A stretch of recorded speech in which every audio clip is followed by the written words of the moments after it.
Hebreus capítulo 9, verso 10. Só mais um pouquinho aqui enquanto os meninos... Tá bom, vamos deixar assim? Tá bom. Quem achou, diga amém.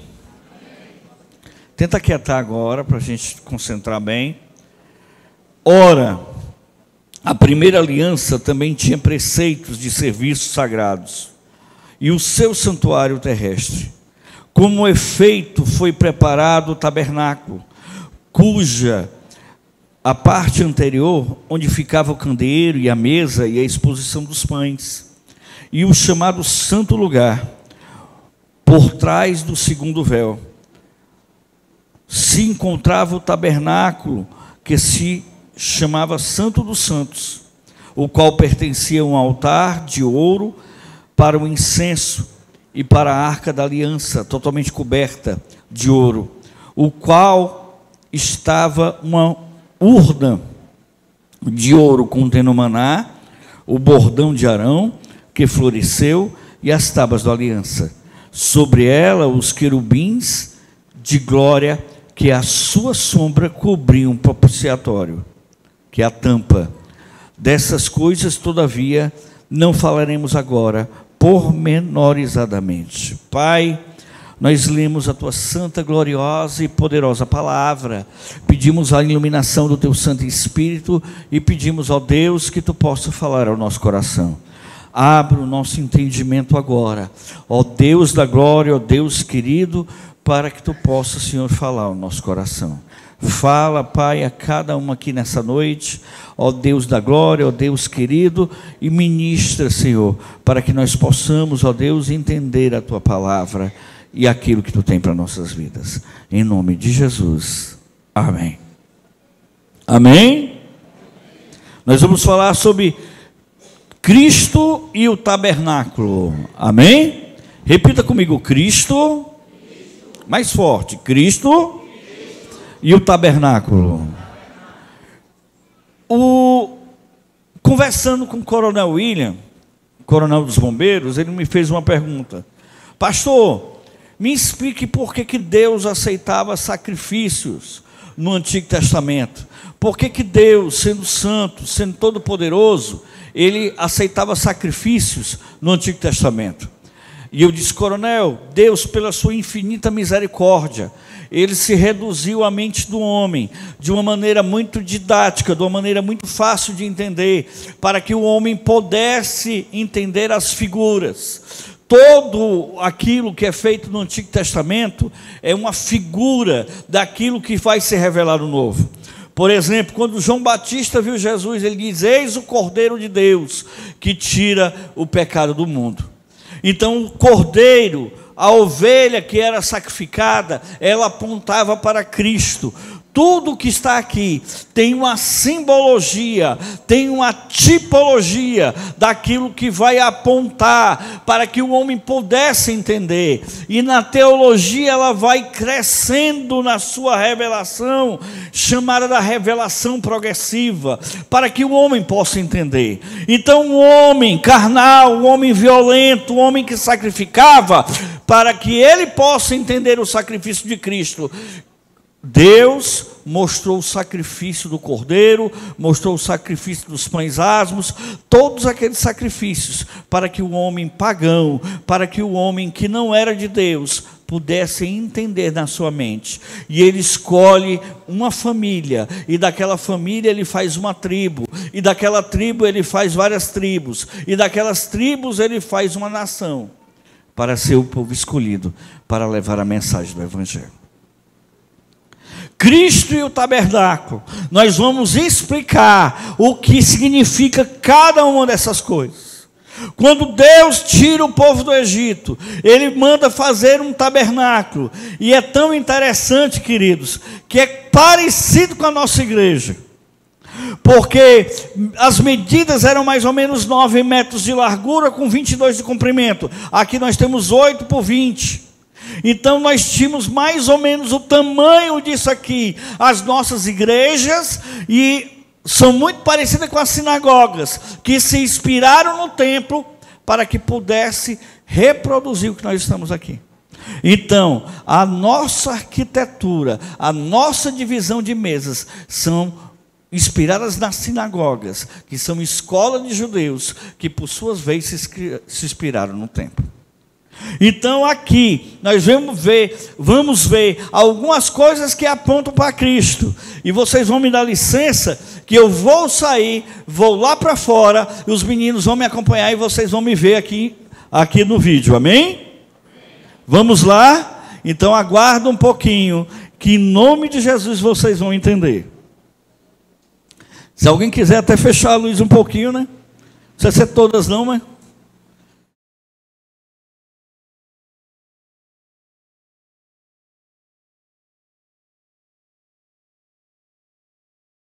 que o tabernáculo vai inspirar o templo, e o templo depois, vocês vão ver que ele é feito. Eu vou até abrir aqui, que de manhã eu não abri. Primeiro que nós vamos tratar, fecha, vai para lá, para ti. Pronto. Então, a primeira coisa que tinha, era o quê? A porta. A porta apontava para quem? A porta apontava para Cristo. Evangelho de João, capítulo 10, verso 9 a 11. Só um momento. O tablet está me traindo aqui. Eu sou a porta. Se alguém entrar por mim, salvar-se-á. E entrará e sairá e encontrará pastagem. O ladrão vem senão para roubar, matar e destruir. Eu vim para que tenham vida. Pelas ovelhas. Jesus é a porta do tabernáculo. Alguns dizem que tinham de 2 metros a 3 metros. É uma porta estreita. Pastor, é uma porta estreita. Por que é estreita? Porque saiu do Egito de 2 milhões e meio a 3 milhões de pessoas. Para toda essa multidão frequentar o tabernáculo para vir sacrificar, querido, era muito pequena. É mais ou menos o espaço dessa porta. Ela vai de 2 metros. Aqui deve ter uns quase 3 metros. 2 metros. Então tinha de 2 a 3 metros. Então, essa porta repita comigo, a porta é Cristo. Cristo é a porta. Jesus é a porta. Então, queridos, repita comigo, a porta é estreita. Você vem para Jesus como está, mas você não fica como está. Seguir a Jesus não é fácil. Há muitas tentações, há muitas perseguições. Em Mateus capítulo 5 fala que nós vamos ser perseguidos e nós vamos ser, vão mentir, vão dizer todo mal contra vós, mas grande é o vosso galardão. Mateus capítulo 7, verso 13 fala que estreita é a porta e apertado é o caminho que conduz para a vida eterna. Esse o caminho que Deus está te chamando. Diga para a pessoa que vamos te ajeitar, né? Você não vai para o céu de qualquer maneira. Você não vai para o céu com mágoa. Você não vai para o céu com pecado. Você não vai para o céu de qualquer... Hoje tem a hipergraça dizendo que Deus ama todo mundo. Deus ama. Agora Deus ama tanto que Ele faz com que você se conserte, com que Ele faz com que você se ajeite. Você não pode ir para... A Bíblia é bem clara: fora ficarão os cães, os feiticeiros, os impuros, os abomináveis, os covardes. Você, para servir a Cristo, você não vai seguir a Cristo de qualquer maneira. Então você tem que se ajeitar, porque estreita é a porta. Você não vai entrar de qualquer maneira por ela. Quando ele entrava pela porta, ele se deparava com isso aqui. O que é isso aqui, pastor? Para explicar melhor, mais didaticamente, foi melhor, Vitor. Aqui é uma grande churrasqueira. É o altar do holocausto. E no altar do holocausto se colocavam os animais que se sacrificavam. Então os animais, eles eram sacrificados. E isso aponta para quem? Aponta para a cruz de Cristo. Aqui é como...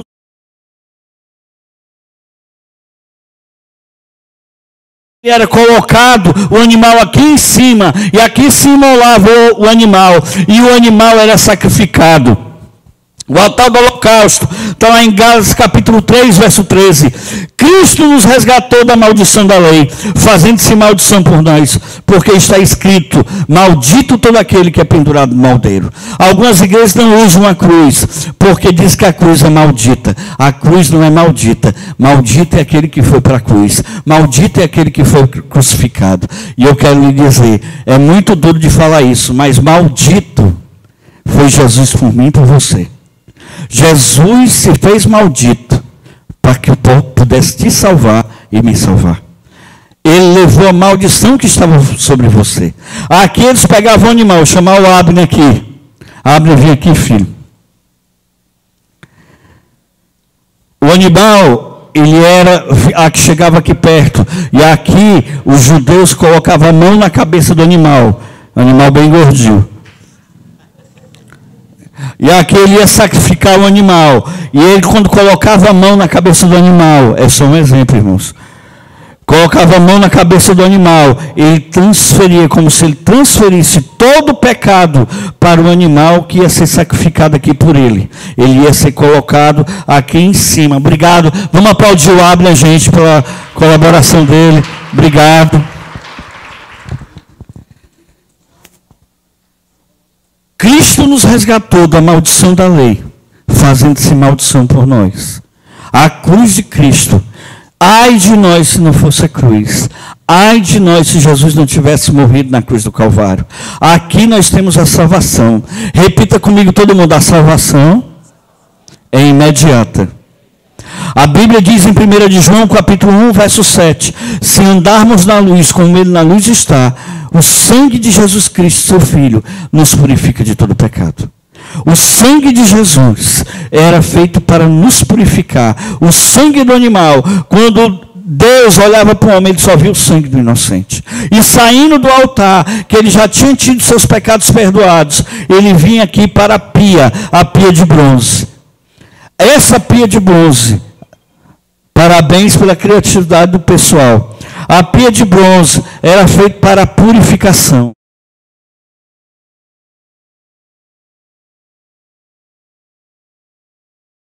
Aqui era o átrio, aqui era o pátio ficava todas as pessoas, e aqui o sacerdote se lavava para que ele pudesse ter purificado. O que significa a pia de bronze? Significa também Jesus, significa a palavra de Deus. Jesus é a palavra do Evangelho de João, capítulo 15, verso 3. Vós já estáis limpos pela palavra que vos tenho falado. Olha, querido, a salvação é imediata, mas a santificação é um processo. Repita comigo, a salvação é imediata. Mais forte, a salvação é imediata, mas a santificação é um processo. O ideal é que você esteja mais santo do que ontem. O ideal é que você se conserte mais do que ontem. O ideal é que o teu coração esteja mais limpo do que ontem.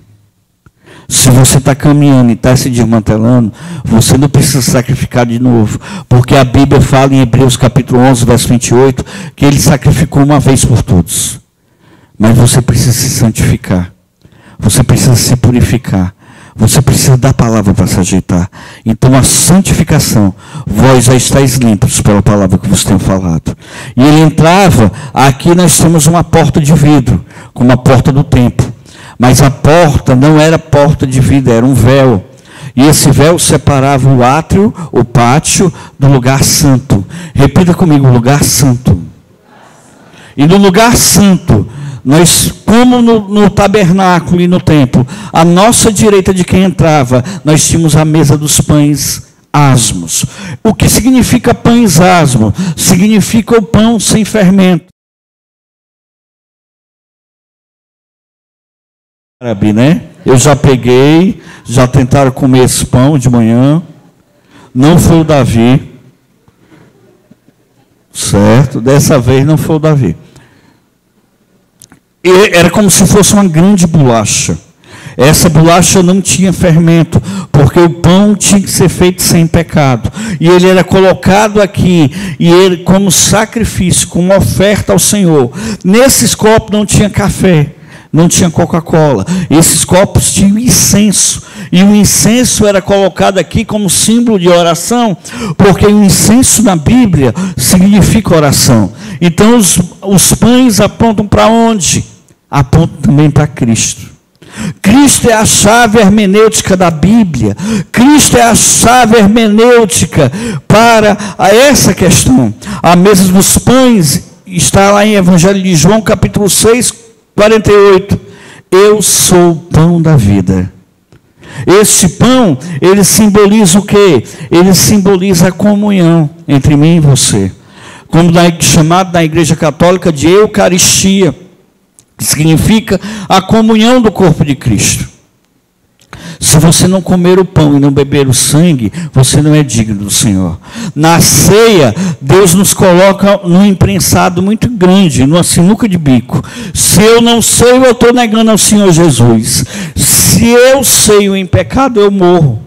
Porque a Bíblia é bem clara que aquele que não discerne o corpo será réu do corpo do sangue de Cristo. Pastor, eu ceiei em pecado e nem morri. Você não morreu fisicamente, mas você morreu espiritualmente, você morreu ministerialmente, você morreu no seu negócio, você morreu no seu casamento, você morreu na sua vida sentimental, na sua vida espiritual e na sua vida social. E entender que esses pães apontam para Cristo, que eu sou o pão da vida. A Bíblia diz lá em Mateus capítulo 4, verso 4, nem só de pão viverá o homem, mas de toda palavra que sai da boca de Deus. Muitas vezes nós estamos muito preocupados com o que comeremos e com o que beberemos, mas você não se alimentou da palavra do Senhor. Pastor, por que eu não consigo me libertar? Por que eu não consigo me transformar? Você não lê a Bíblia, você não presta atenção na palavra. Como diz lá em João 15,3, vós já estáis limpos pela palavra que vos tenho falado. Nem só de pão viverá o homem, mas de toda palavra que sai da boca do Senhor. Então esse pão aponta para Cristo, que é o pão da vida. Repita comigo: Jesus é o pão da vida. Do lado esquerdo de quem entrava no tabernáculo, que aqui nós já estamos no lugar santo, existia o quê? O candelabro, ou a menorá. O candelabro, ele tinha 7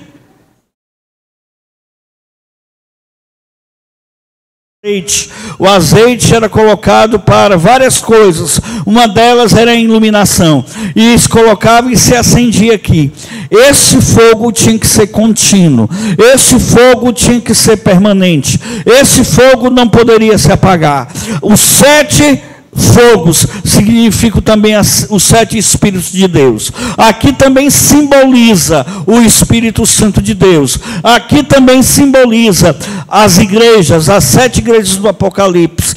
Porque o candeeiro é o fogo, é o Espírito Santo da igreja. Nós temos aqui as mesas dos pães e o candelabro. E aponta também para Jesus. Diga para a pessoa: Jesus é a luz do mundo. É o Evangelho de João, capítulo 8, verso 12. Falando novamente ao povo, disse Jesus: eu sou a luz do mundo. Quem me segue nunca andará em trevas, mas terá a luz da vida. Talvez você esteja no momento da sua vida precisando de um discernimento, precisando de uma decisão. Ou Deus já está iluminando e você está insistindo no que está errado. Deus já está falando com você, porque Ele é a luz da vida. Por isso que diz em 1 de João, capítulo 1, verso 7, se andarmos na luz, como Ele na luz está, mantemos comunhão uns com os outros, e o sangue de Jesus Cristo nos purifica de todo pecado. Repita comigo: as trevas são o território de Satanás. O que é que tem na tua vida que está nas trevas? O que é que tem na tua vida que você não pode trazer para a luz? O que é que está na tua vida que você está fazendo escondido? Jesus é a luz do mundo. Quando Jesus chega na nossa vida, você já viu o crente quando está fazendo alguma coisa errada, que as pessoas dizem, e é porque é crente. Fala com uma pessoa que está do seu lado, e é porque tu é crente. Com a pessoa que está do teu outro lado, diz, é porque tu é crente. Você tem a luz, querido. Você não consegue fazer nada escondido. Quando a gente tenta pecar, parece que o castigo vem a galope. Todo mundo sabe, todo mundo está na vida da gente. É porque em Mateus capítulo 5 diz que nós somos a luz do mundo. Não pode se acender uma luz e colocar um velador em cima, mas coloca no iluminar da casa, no alqueire. Queridos, Jesus é a luz do mundo. Ele quer iluminar a tua vida. Ele quer iluminar as áreas da tua vida que estão erradas. Ele quer que você converse. Eu estava conversando com um discípulo muito precioso ontem. E eu falava para ele, você tem que ser transparente. Ele veio confessar uma coisa que eu já sabia, que Deus já tinha falado comigo. Diga para a pessoa que Deus revela. A melhor coisa que tem é você confessar. Quanto mais exposição, mais cura. E Jesus é a luz do mundo. Então, do lado esquerdo, os pães asmos, a mesa dos pães. E do lado direito, o candelabro, que significa Jesus é o pão da vida, Jesus é a luz do mundo. Entrando dentro, é engraçado que as dimensões são muito parecidas. Entrando dentro do lugar santo, nós vamos aqui para a frente. Esse véu que está aqui, nós estamos com dois mosquiteiros laranja, né? Mas imagina que é azul. Esse véu, gente, ele separava o lugar santo e do lugar santíssimo. Antes do véu, tinha esse altar aqui. Esse altar aqui, eu não sei se as dimensões não devem estar certas, mas ele foi muito interessante a maneira com que fizeram. Certo? Esse incenso também, altar do incenso. Aqui era como se fossem umas pás, umas coisas que mexiam no incenso. Aqui era onde pilava as substâncias do incenso. E aqui se colocava aqui para se colocar fogo. O fogo do altar do... Pronto. O fogo, tanto no altar do incenso, como no candelabro, como lá fora, nunca podia se apagar. Nadab e Abiú, filhos do sacerdote Arão, foram apresentar fogo estranho. Ainda tem mais. Aquele fogo, o fogo que... santuário vinha de Deus. Não poderia trazer fogo de fora. O que é que eu digo? Não pode trazer doutrina de fora. Não pode trazer coisas do mundo. Pastor, e não pode trazer, queridos, pode não. As coisas daqui que vão para fora. Mas o senhor, vocês não usam o coach, querido, o coach que usa a igreja. O coach que imitou da palavra de Deus. Vocês estão enganados. Tem coisas que tem no coach que veio da palavra. O que tem de fora do coach a gente não usa não, que é o antropocentrismo. Então você tem que saber o que era a liderança que a igreja já usava há muito tempo e a gente só continua usando. Ninguém está trazendo de fora. Nadab e Abiú foram botar fogo ali fora. Um fogo estranho, um fogo que vinha de fora, Deus matou eles. Diga para a pessoa que está do seu lado, que está do seu lado, cuidado com fogo estranho. Você não precisa desprezar as coisas que são boas do mundo. Nem tudo que é do mundo é errado. Mas você tem que entender que é aquilo que não vem de Deus. Aqui, o que vem para cá, são coisas que só podem vir, coisas de Deus. E aquele fogo acendia todas as outras coisas. Ele guardava o fogo na viagem. E eles não poderiam trazer fogo estranho de fora. Nadab e Abiú foram acender fogo com fogo estranho e morreram. O altar do incenso. Abra a sua Bíblia. Êxodo 30, 34 e 35. Você vai entender o que é o incenso e como ele era feito. Você vai entender o que é o incenso e para onde ele aponta. Disse mais o Senhor a Moisés. Você, quem achou, diga amém. Disse mais o Senhor a Moisés: tome especiarias aromáticas, estoraque, onico e gálbano. Essas especiarias aromáticas e incenso puro de igual peso, e desfarás incenso, repita comigo, incenso. Um perfume, segundo a arte do perfumista, temperado com sal, puro e santo. Primeiro item que eu vou pegar aqui, que fazia o incenso, que fazia aquilo que simbolizava a oração, é o que? O sal. Pergunta para a pessoa que está do seu lado, está salgado? O que é isso, pastor? O sal é santidade na Bíblia. Quando você tem uma carne e você não quer que a carne apodreça, você salga. A carne do crente tem que ser carne de jabá. Oh, aleluia. As que tem gordurinha ainda é melhor. A carne do crente tem que ser santa, tem que ser purificada, tem que ser sal. Você não pode ter mistura, você não pode ter desmantelo. Diga de novo para a pessoa que está: se salgue. E o que é o que é o incenso? Nós vamos já falar. Mantenha marca Êxodo 30, 34. E nós vamos para Apocalipse 5, 8. Se você não quiser ir, a gente pode só falar aqui.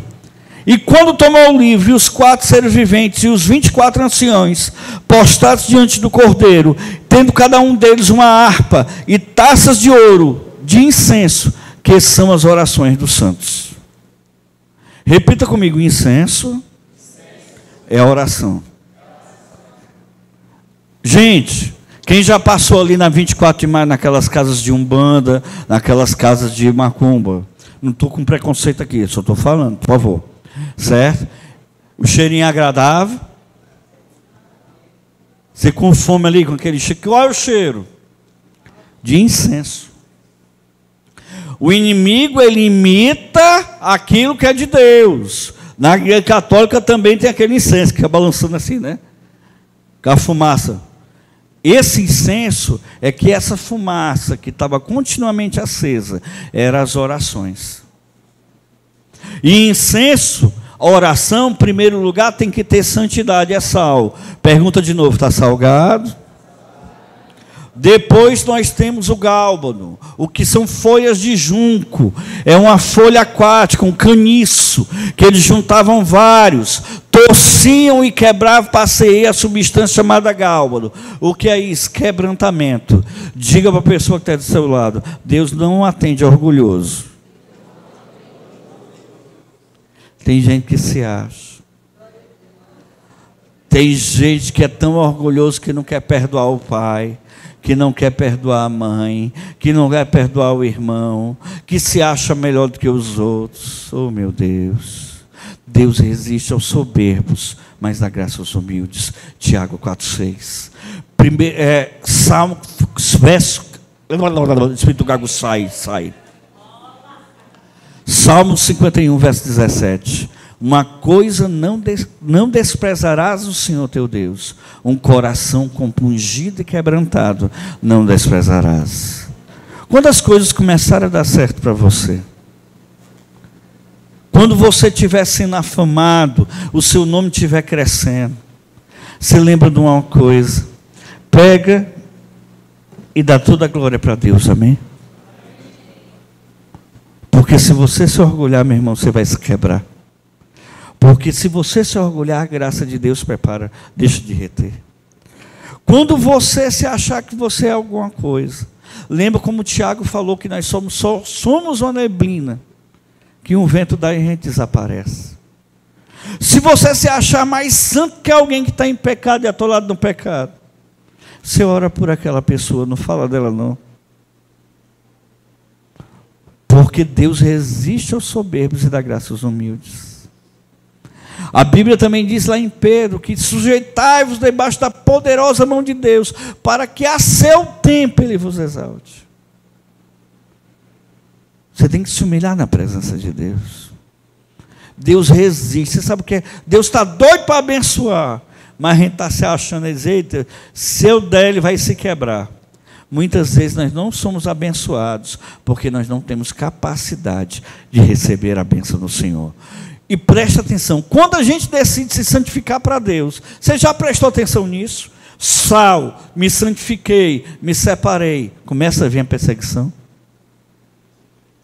Você está desviado no mundo, está tudo bem, você se reconcilia, começa as portas a se fechar, começa o mundo te colocar para fora. Você sabe por quê? Porque Deus adora gente quebrantado. É Deus permitindo que a perseguição te quebrante, para que a tua oração possa subir.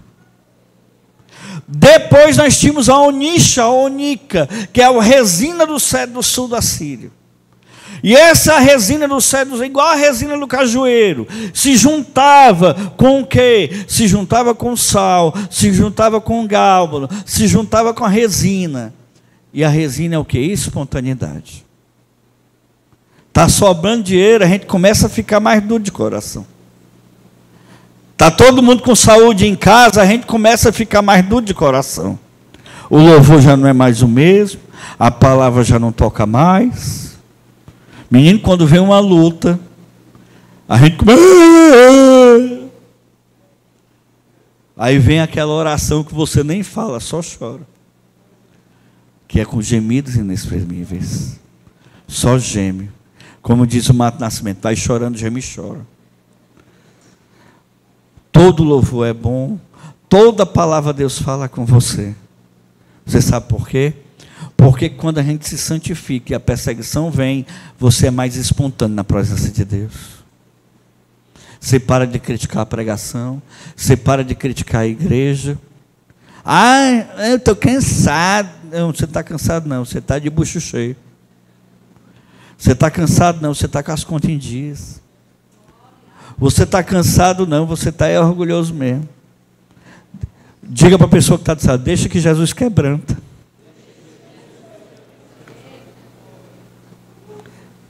Por isso que é bom a gente fazer um jejum, irmão. Porque quando a gente está com fome, a gente é mais crente. Aí tinha a última substância, que era o estoraque, que era uma substância retirada de um caranguejo vermelho do fundo do Mar Vermelho. Esse caranguejo estava em extinção e ele voltou a aparecer em Jerusalém. Olha como Deus é bom. Você sabe por quê? Voltou a aparecer porque Jesus está voltando. Todos esses itens que nós estamos vendo aqui já estão feitos no Instituto do Templo. Quando o templo for refeito, eles vão reconstruir rapidamente, eu acho que em 3 dias. Esses itens eles eram colocados aqui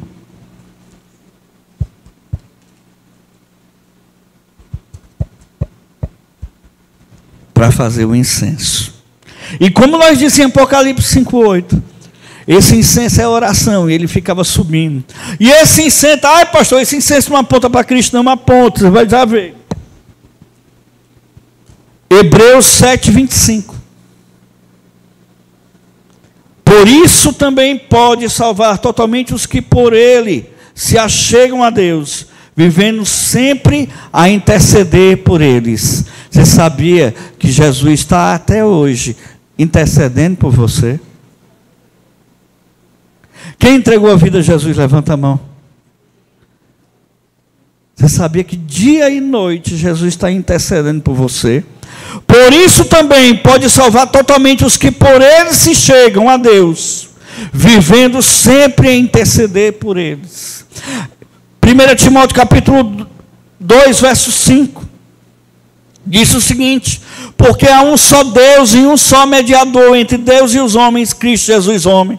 Não existe Maria, uma mulher santa, Santo Antônio foi um homem santo, Santo Antão foi outro homem santo, São João da Cruz foi outro homem santo, Francisco de Assis foi um homem de Deus, só que ele não pode interceder por nós, porque há um só Deus e um só mediador entre Deus e os homens, Cristo Jesus homem. Diga para a pessoa que está dizendo, Jesus intercede por você.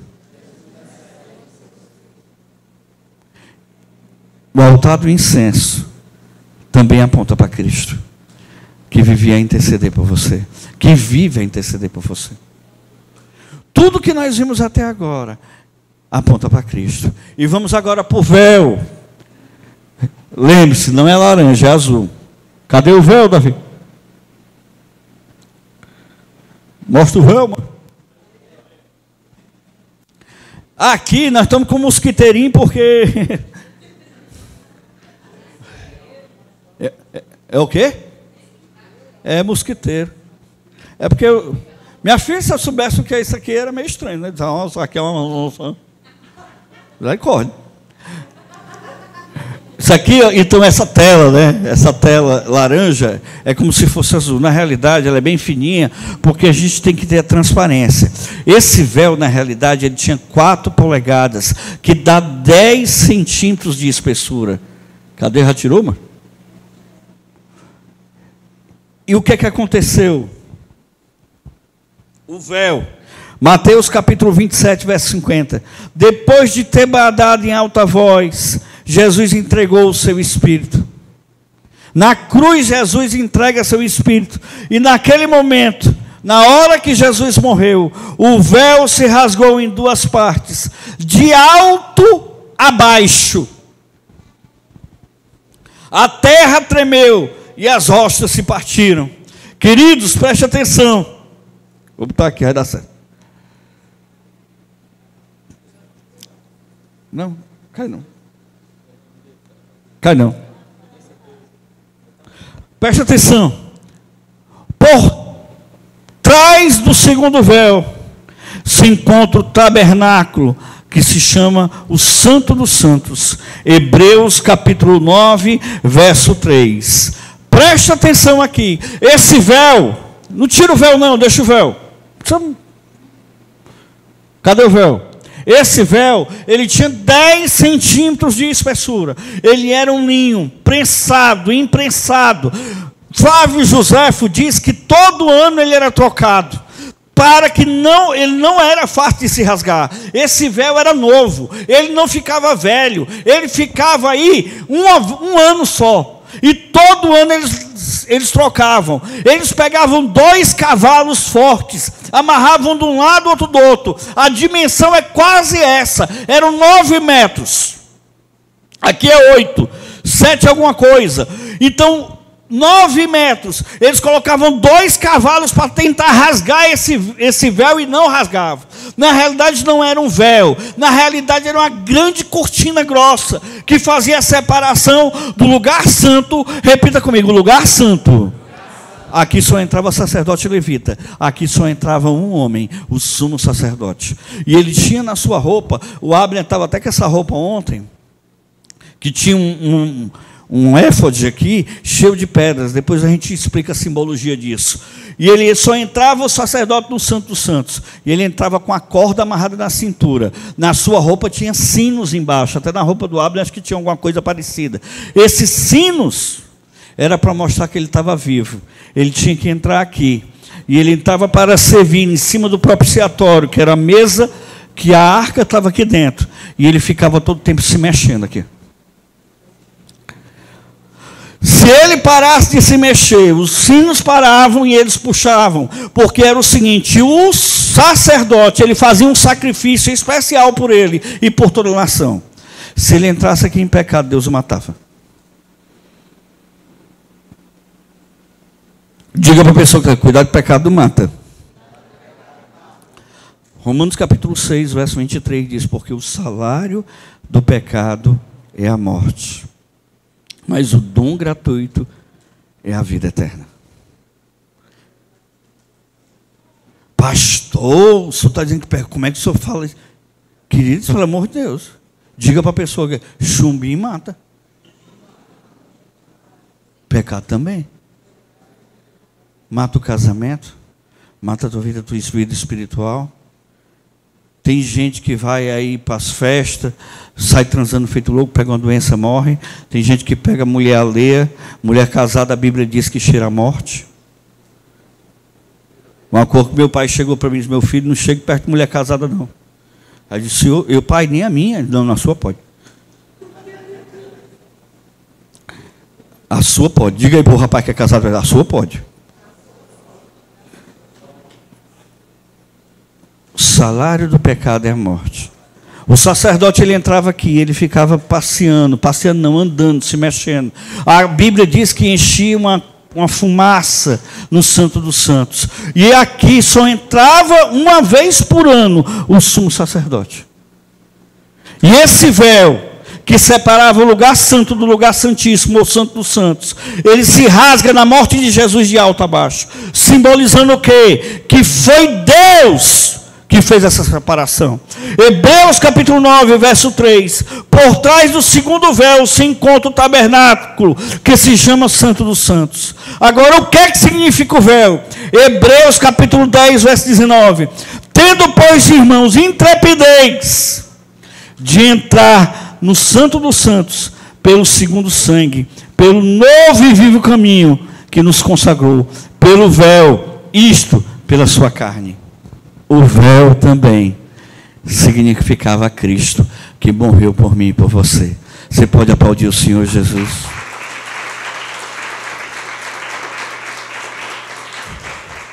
Olha quanto detalhe.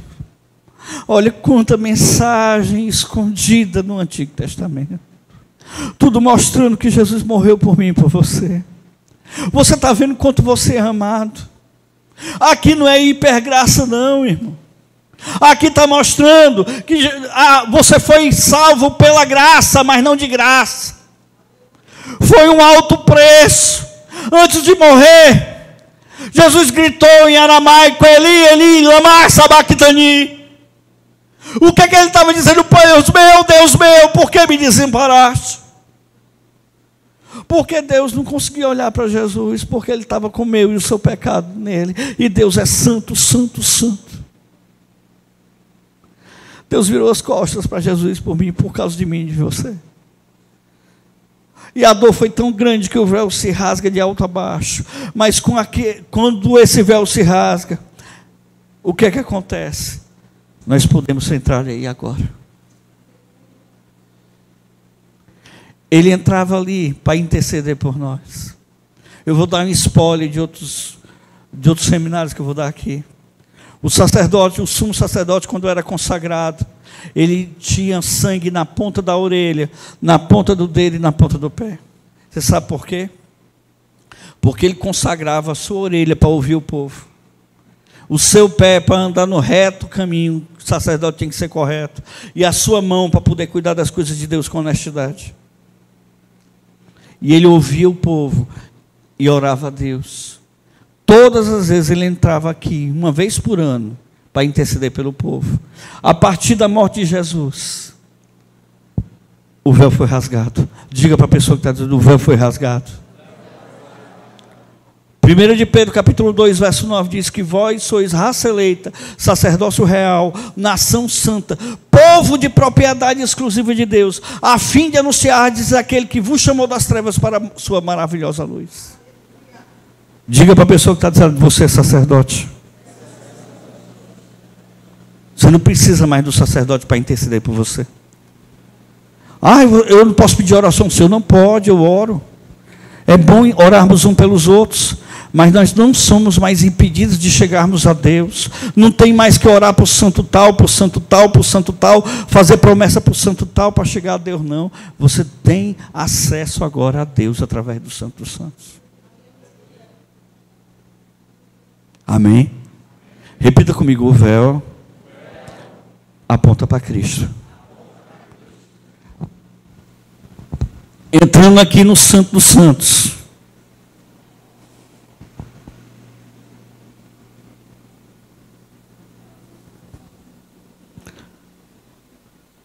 Tinha aqui atrás, não é bem aqui na frente não, mas nós colocamos aqui para que você pudesse ver. A Arca da Aliança. A arca ela era de madeira toda coberta de ouro, madeira de acácia, se eu não me engano. A Arca da Aliança, Hebreus capítulo 9, verso 4, ao qual pertencia um altar de ouro para o incenso, e a Arca da Aliança, totalmente coberta de ouro, o qual estava numa urna, contendo maná, repita comigo: maná, vara de Arão e as tábuas da aliança. O que é isso? Maná. Maná foi o pão que desceu do céu para alimentar o povo. A Bíblia diz lá no Evangelho de João, capítulo 6, verso 33 em diante: pois o pão de Deus é o que desceu do céu e dá vida ao mundo. Esse maná que estava aqui dentro aponta para quem? Para Cristo. Repita comigo: Jesus é o pão que desceu do céu. É a providência de Deus na sua vida. Você quer providência, você quer socorro. Quantas vezes nós estamos desesperados, sem ter nada, e o milagre acontece nos 49 do segundo. Deus abre uma porta para você. Deus manda um dinheiro onde não tinha. Deus manda uma pessoa dentro do hospital para ajudar ele a atender. Deus abre uma porta, porque Jesus é o pão que desceu do céu. É a providência de Deus na minha e na sua vida. Jesus é o que faz a diferença. Jesus é o maná que aponta que estava aqui dentro. Dentro dessa arca, simbolizando a presença de Deus, tinha o maná. Amém? A providência de Deus é o Jeová Jireh, o Deus da providência. Como o apóstolo Carlinho falou, do Monte Moriá, ali onde desceu o Cordeiro que desceu do céu. Quem está precisando da presença de Deus, da providência de Deus na sua vida, levante a sua mão e aplauda Ele bem forte. E eu profetizo a providência de Deus, a saída de Deus daquilo que você precisa. Receba a providência de Deus. Eita, labacipa, labassurianda, labas. Diga para a pessoa que está, procura Deus, é Deus de providência. Diga aí para a pessoa, procura Deus, é Deus de providência. Profetiza a saída, a salvação do filho, a porta de emprego, aquele dinheiro que você está precisando, a cura que você está precisando. Profetiza na vida da pessoa que está do seu lado agora, em nome de Jesus. Tinha mais dentro dessa arca as tábuas da lei. O que eram as tábuas dos 10 mandamentos? Eles guardavam aqui dentro. As tábuas estavam aqui também. E o que significa tábua? A tábua é a palavra de Deus. O Evangelho de João, capítulo 1, verso 1. No princípio era o verbo, e o verbo estava com Deus, e o verbo era Deus. Ele estava no princípio com Deus, e todas as coisas foram feitas por intermédio dele. E nele, e nada do que foi feito se fez. Presta atenção uma coisa, querido. Você tem a providência de... Quem quer a providência de Deus? Amém? Amém? Mas você também tem que ter a lei de Deus na tua vida. Não é só a providência não. Você tem que se ajeitar. Você tem que se enquadrar. Se você quebrar a lei, você é punido. Se você quebra princípio, você é punido. Tem gente que se desmantela porque só quer a providência de Deus. Deus vai na sua misericórdia dando providência, mas na hora de seguir a palavra de Deus não quer. Diga para a pessoa que se ajeite. Salmo 119, verso 105. Lâmpada para os meus pés é a tua palavra, e luz para os meus caminhos. É a palavra de Deus que diz onde é que você vai mexer, onde você não vai mexer, o que você vai fazer, o que você não vai fazer. É o direcionamento que estava aqui dentro também, na presença de Deus. Tinha as tábuas da lei. E tinha mais um item, que era a vara de Arão.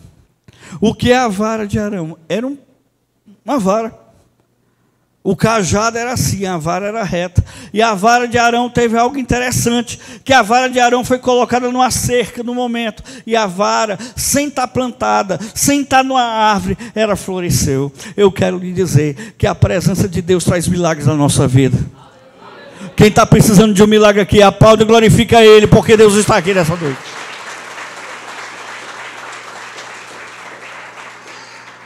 Pastora Aida falou sobre usar.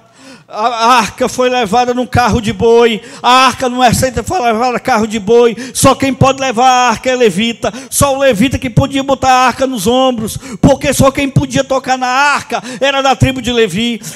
E Davi, inconscientemente, displicentemente, colocou a arca no carro de boi, que era um negócio caro, que era um negócio chique. Meu irmão, com Deus não tem negócio de chique, não tem negócio caro, não tem negócio correto, amém? Com Deus tem que ser correto. Não adianta você querer agradar a Deus, que Deus não se compra. Não adianta você botar a arca para ir de Hilux. Não adianta você botar a arca para ir de Mercedes. Não adianta você colocar a arca para ir de Corolla. A arca tem que ir nos ombros. A presença de Deus não vai com dinheiro. A presença de Deus vai com o sacrifício dos levitas nos ombros. E eles colocaram no carro de boi. O carro de boi escorregou. Quando a arca estava caindo, usar. Oh, meu Deus, cheio de boa intenção. Pergunta para a pessoa que está com boa intenção. Teve um diácono, amigo meu, que ele jogou no bicho, ganhou 9 mil. Queria dar o dízimo, o pastor não quis não. Não adianta você ter boa intenção. Diga para a pessoa, cuidado com a tua boa intenção. Uzá morreu. Davi ficou triste. Davi ficou desesperado. O que foi que eu fiz? E eles pegaram e guardaram a arca na casa de Obed-edom. Quem tem uma célula na sua casa? Você sabia que a arca é símbolo da célula? Você sabia disso? A arca tem 1 quilo do amor, amém? A célula tem 1 quilo do amor, amém? É o maná, a providência de Deus na vida de muita gente. A arca tem a palavra de Deus compartilhada, não tem? A célula não tem, amém? Amém? É as tábuas da lei. A arca, na célula acontece milagre, sim ou não? Sim. Quem já teve a oração respondida na célula? É a vara de Arão. A vara de Arão aponta para quem? Presta atenção. Evangelho de João, capítulo 11, verso 5.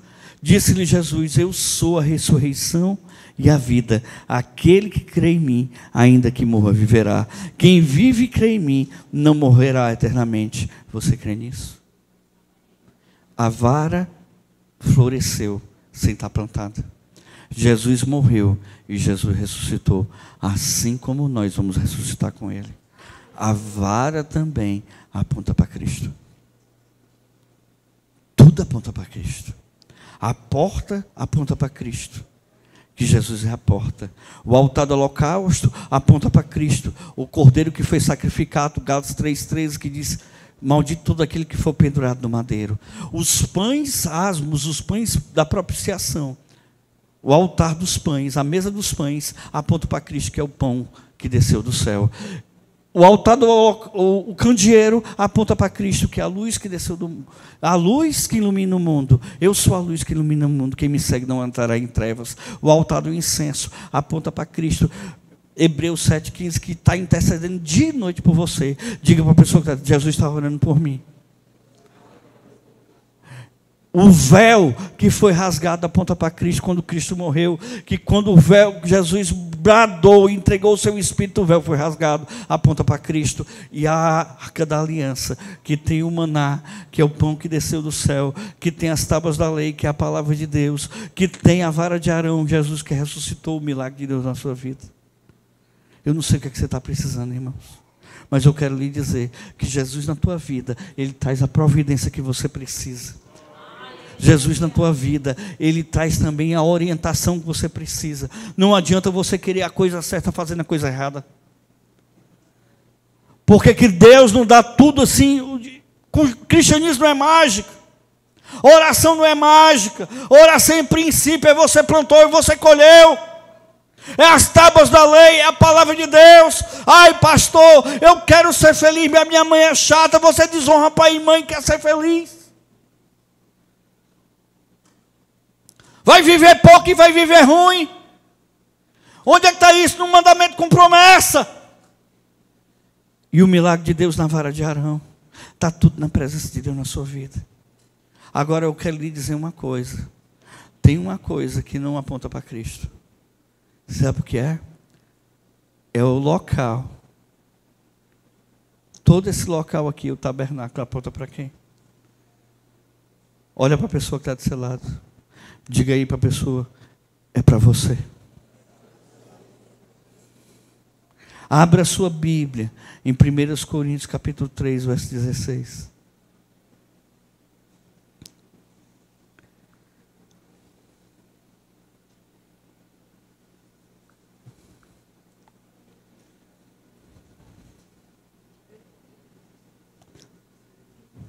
Olha quem é o santuário, irmãos. Isso aqui não aponta para Cristo, não. Não sabeis que sois santuário de Deus e que o Espírito de Deus habita em vós? Verso 17. Se alguém destruir o santuário de Deus, Deus destruirá, porque o santuário de Deus que sois vós é sagrado. Tudo isso aqui quer morar em você. E como é que a presença de Deus vai morar em você? Como a Edna falou, que o Benjamin disse, e Jesus está querendo sair, mãe, por isso que ele bate tanto. Não, ele quer morar em você, para trazer a providência de você na sua vida, para trazer a palavra de Deus dentro do teu coração, e para trazer o milagre de Deus na tua vida, e onde você andar. Baixa a sua cabeça agora. Deu para entender a palavra do que significa o tabernáculo e seus utensílios? Quem entendeu, diga amém. Baixa a sua cabeça agora.